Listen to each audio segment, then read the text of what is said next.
मेरी जिंदगी का सबक। एक लंबी दास्तान। मैं आज अपनी जिंदगी की पूरी कहानी सुनाना चाहती हूँ, जो शायद आपके लिए सबक बन जाए। ये कहानी कुछ लंबी है, लेकिन इसमें वो सबक पोशीदा है जो हर नौजवान लड़की के लिए रहनुमाई का जरिया बन सकते हैं।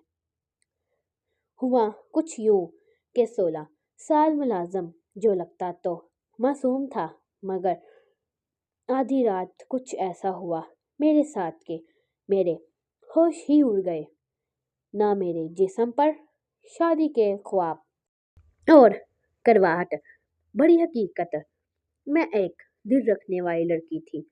शादी से पहले मैंने ख्वाब सजाए थे कि मेरा शौहर मेरा हमसफर, मेरा दोस्त और मेरा सहारा होगा।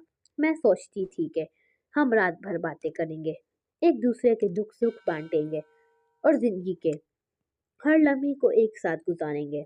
लेकिन तकदीर को कुछ और ही मंजूर था। मेरी शादी की पहली रात ही मेरे ख्वाब चकनाचूर हो गए। मेरे शौहर फयाज ने मुझसे साफ कह दिया, मैं वो मर्द नहीं हूँ जो तुम्हारी हर छोटी बड़ी ख्वाहिश, खास तौर पर इस खास जरूरत का ख्याल रख सके। तुम्हें कभी पैसे की कमी नहीं होगी, बस तुम्हें मेरे मुताबिक चलना होगा। शादी के अगले ही दिन वो दुबई के लिए रवाना हो गए, मुझे एक ऐसे बड़े घर में छोड़कर जहां खामोशी और तन्हाई ने मुझे डराना शुरू कर दिया। वो घर इतना बड़ा था कि मैं खुद को एक कैदी समझने लगी। अरहम का आना और मेरी बड़ी भूल। एक दिन दरवाजे की घंटी बजी। मैंने दरवाजा खोला तो एक खातून अपने 16 साल बेटे अरहम के साथ खड़ी थी। अरहम देखने में बहुत मासूम और भोला भाला लगता था। इसकी माँ ने कहा, मैडम, मैं अपने बेटे को काम पर छोड़ने आई हूँ। जे बहुत अच्छा काम करेगा, आपकी हर बात मानेगा। मैंने अरहम को मुलाजम रख लिया। सब कुछ ठीक था। वो घर के काम अच्छे से करता, वक्त पर आता जाता। लेकिन जैसे जैसे वक्त गुजरता गया, मेरे अंदर तन्हाई का खौफ बढ़ता गया। रातों को मैं डर के मारे सो ही नहीं पाती थी। वो फैसला जो सब कुछ बदल दिया। एक रात मैंने अरहम से कहा, तुम आज से मेरे कमरे में ही सो जाओ करो। तुम्हारी तनख्वाह दुगनी हो जाएगी, तुम्हारी माँ का फायदा होगा।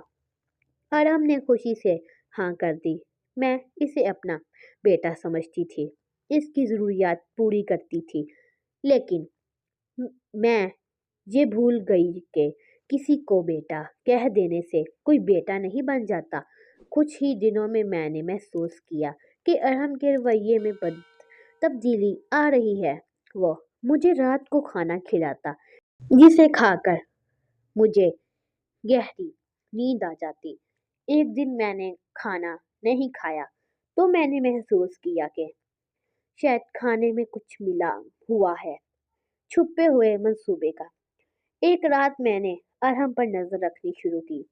आधी रात के करीब मैंने सुना कि वो फोन पर बात कर रहा है। मैंने गौर से सुना तो वो मेरे शौहर से बात कर रहा था। मालिक, आप फिक्र ना करें, मैं मालकिन को यहाँ उलझा कर रखूंगा। मैंने इनकी कई नाजुक तस्वीरें बना ली हैं। इन्हें ब्लैकमेल करके दबाव में रखूंगा ताकि वो आपको वापस बुलाने की जुर्रत ना कर सकें। वरना आपकी बीवी बहुत खूबसूरत है। मौका मिलता तो मैं भी हाथ साफ कर लेता। ये सुनकर मेरे होश उड़ गए।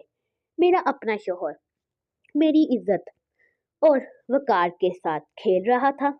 मैंने अगले दिन पड़ोसियों से बात की तो पता चला कि मेरे शौहर ने दुबई में दूसरी शादी कर रखी है और उन्हें मुझसे कोई दिलचस्पी नहीं थी।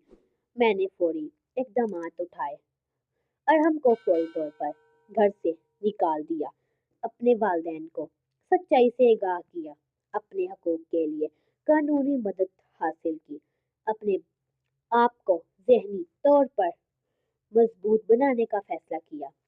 میرا آخری پیغام میری پیاری بہنوں، میری ماں، میرے ابا، بیٹیوں کا رشتہ کرتے وقت صرف دولت اور خاندان ہی نہیں، کبھی بھی کسی نامہر کے ساتھ تنہائی میں نہ رہیں، چاہے وہ کتنا ہی معصوم کیوں نہ لگے۔